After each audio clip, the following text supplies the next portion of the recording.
Знам, че пак ще ме хванат. Обаче бягам. Колкото ще да е. Ама докато ме хванат, съм свободен. Падево е трудово-възпитателно училище със строг режим. Другар Бочев! Другар Бочев, Радослав бяга! Стани бе, момче. Що си легнал? Ще ме бие. Така Круме. Аз не съм нито твой, нито нейн. Пишат ме на нейно име, но все едно, че не съм. Кажи ми поне, че не съм ти никакъв. Кажи го да! Върви си, че хората пак ще започнат да приказват. Върви си. Добре, не, ще се махна! Няма да ти преча! Албена. А иначе как ти викат? Бени, защо? И за мен ще бъдеш Бени. Веднага я познах, че пада тежкарка. Тия най-ги мразя. Правят се, че не са момичета за мене. Мислят се за най-хубавите. Никъде не можеш да ме заведеш, разбрали? Аз бях на 10 години. Познавах само Малашев.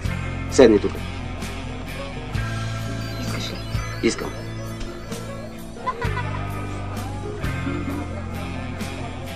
Като ме целуваше, ме държеше за ушите. Да не и бягам. Като ме целуне и главата ми като консервна кутия, празна. Нищо не виждам и не чувам. Ние с мъжа ми сме малко обезпокоени. Нашата Албена напоследък излиза с едно момче. Айде сега. Никой няма да те бие.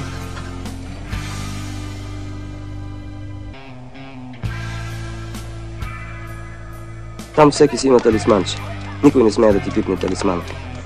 Моят талисман беше едно циганче. Коцето. Беше впадало за нищо. Влязло през нощта в една сладкарница, яло баклава, яло и заспало в кравата. Мили другарчета, заповядайте на вкусен обяд. Ти защо ставаш, бе? Нямам леп.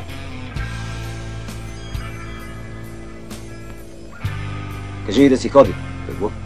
Защо така, бе, момче? Така. Виж какво, Славчо. Твоята приятелка, дето беше тук, пише, че била бременна. Славчо, пречеш на другарите си.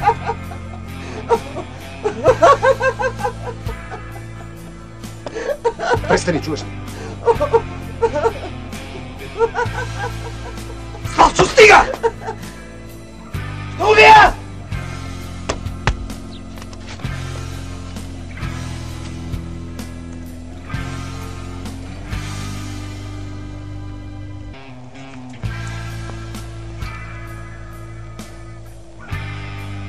Стой! Стой! Коте! Бегай! Бегай! Те ме гониха, защото освен командирите, друг никой няма ваканция. А мене, ако ме хванат, ваканцията им е в кърпа вързана, за награда. И те ме гонят, като луди, защото избягам ли им ваканция на най.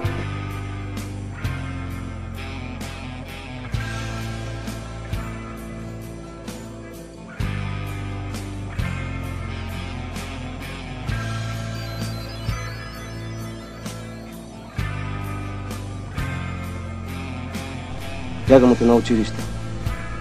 Знаете ли какво е ТВУ? Не мога да се сетя. Техникум за вътрешна украса. Те го убиха.